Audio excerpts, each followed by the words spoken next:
সকলকে জানাই ভ্রাতৃদ্বিতীয়ার শুভেচ্ছা ও অভিনন্দন। তো আজ চলে আসলাম পাঁচপোতা মার্কেটে। আমার সোনাবাবুকে ভাইফোঁটা দেবে আমার সোনামা এবং তার দিদুন, এবং আমার শালাবাবুকে ভাইফোঁটা দেবে তারই দিদি অর্থাৎ আমার মিসেস। সেই উদ্দেশ্যে চলে আসলাম পাঁচপোতা বাজারে কিছু কেনাকাটা করার জন্য। প্রথমেই দেখছিলাম আমার সোনাবাবা তার বোনকে কিছু গিফট দেবে, এই জন্য কিছু আমি গিফট বা খেলনা আমি দেখছিলাম।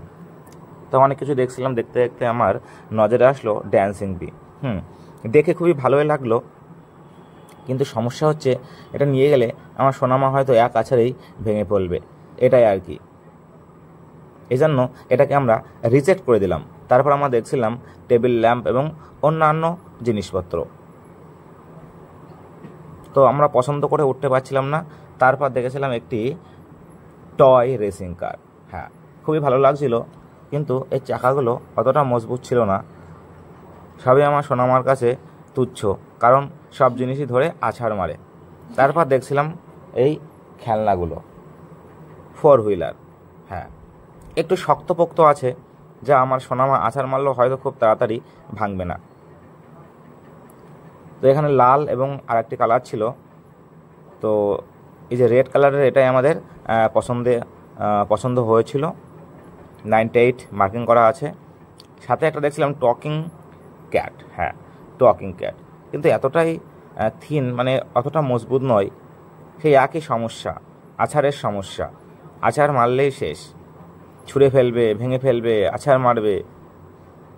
আমার সোনামা সব জিনিস ছুঁড়েই ফেলে বেশিরভাগ, পছন্দ না হলে। তারপর চলে আসলাম আমরা থালা বাসনের দোকানে। সেখানে শালাবাবু দেখছিল পুজোর একটি গামলা, পিতলের গামলা। হ্যাঁ, তার দিদির জন্য। তার দিদি এবার বলেছে পুজোর জিনিস নেবে ভাইফোঁটায়, এই জন্য এই জিনিস কিনতে আসা। তো এটি পছন্দ হয়েছিল, এই যে এটি। তারপর আমার সোনাবাবুর জন্য চলে গেলাম জার্সি কেনার জন্য, ইন্ডিয়ান ক্রিকেট টিমের জার্সি। হ্যাঁ, খুবই পছন্দের। সাথে আমরা নিয়ে নিলাম চেজ। হ্যাঁ, একটি দাবা। তো কেমন লাগছে আমার সোনা বাবার গিফটগুলো এবং সোনা মায়ের গিফটগুলো অবশ্যই কমেন্ট করে জানাবে সকলে। ভালো লাগলে অবশ্যই কমেন্ট করবে। তো এই যে চেজ এবং চেজের গুটি, এই যে বাবুর জার্সি। তারপরে চলে আসলাম আমরা মিষ্টির দোকানে। যেহেতু ভাইফোঁটা মিষ্টির প্রয়োজন, অনেক রকমের মিষ্টি আছে আমাদের শহরডাঙ্গার মোড়ে। এখান থেকে শালাবাবু কিছু মিষ্টি নিয়ে নিল। তারপর আমার সোনামা,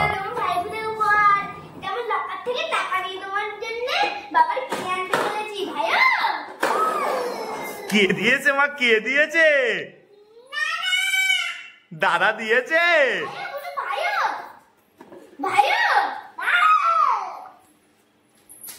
খুব খুশি, খুব খুশি।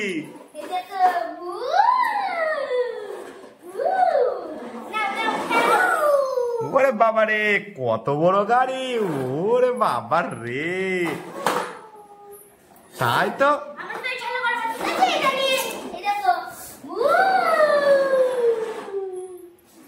বাবু, বুনুকে কত ভালোবাসো তাহলে? তুমি তাহলে বুনুকে গিফটটা দিলে এবার ভাইফোঁটায়?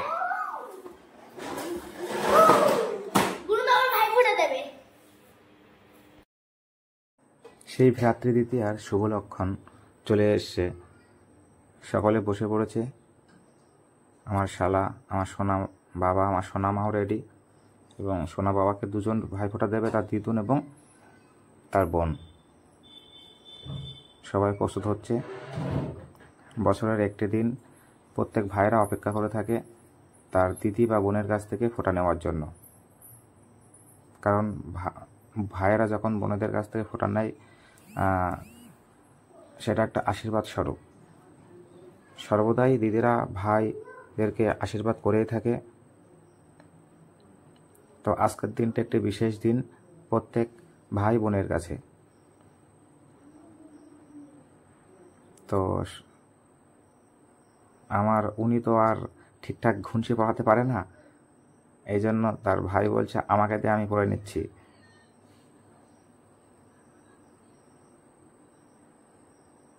হাসাহাসি চলছে, দেখিয়ে দিল কীভাবে ঘুঞ্চি পড়াতে হয়। এবার আমার সোনা মা তার দাদাকে মালা পরাবে, আর এদিকে চলছে ভাইফোঁটার পর্ব। ওই যে আমার সোনা মা তার দাদাকে ভাইফোঁটা দিচ্ছে। ভাইয়ের কপালে দিলাম ফোঁটা।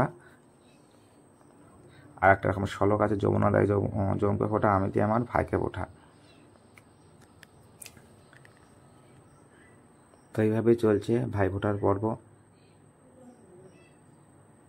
আশা করি আজকে প্রত্যেক বাড়িতেই, প্রায় অনেক বাড়িতেই ভাইফোঁটা হচ্ছে। অনেকেরই আজ দুঃখের দিন যাদের বোন নেই বা যাদের ভাই নেই।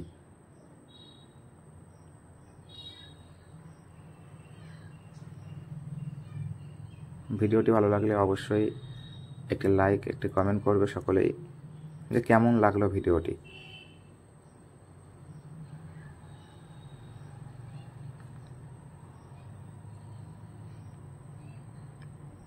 ভাইফোঁটার পরে চলছে মিষ্টি খাওয়ার পালা, ফল মিষ্টি। এবার চলছে আশীর্বাদের পর্ব।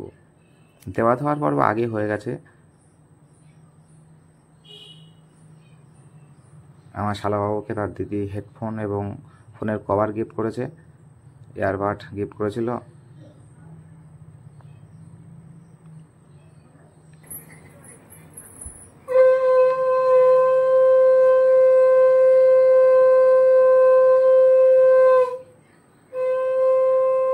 সোনার মা ছুটে গেল শঙ্খ আনতে, কারণ শঙ্খ উলুধ্বনি যে কোনো বিশেষ কাজের জন্য একটি শুভ লক্ষণ। তারপর সকালের খাওয়া দাওয়া সেরে আমি চলে গেলাম খেলা করতে, ক্রিকেট খেলতে। এটা ছিল দুপুরের খাওয়া দাওয়া। হ্যাঁ, জেল মাছ, খাসির মাংস, আমের চাটনি, শশা আছে, ভাত তো থাকবেই, এছাড়াও আছে মিষ্টি আর পাঁপড়। Thank you for watching this video. এতক্ষণ ভিডিওটি দেখার জন্য সকলকে অনেক অনেক ধন্যবাদ। Thank you once.